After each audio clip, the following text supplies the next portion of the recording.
National Weather Service in Wilmington has issued a severe thunderstorm warning for western Pickaway County, southeastern Madison County, northeastern Fayette County, Ohio, until 8:45 p.m. At 7:52 p.m., radar indicated a severe thunderstorm located near Washington Courthouse, moving northeast at 25 miles an hour.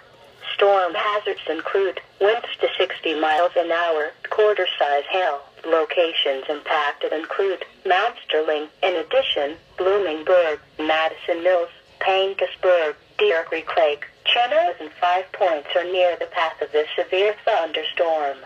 This includes the following interstate: Interstate 71 between mile markers 81 and 87. Seek shelter in a sturdy building. Stay away from windows and doors until the storm has passed.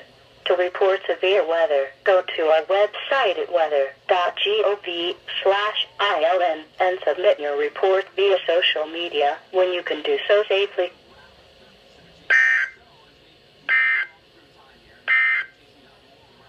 Now for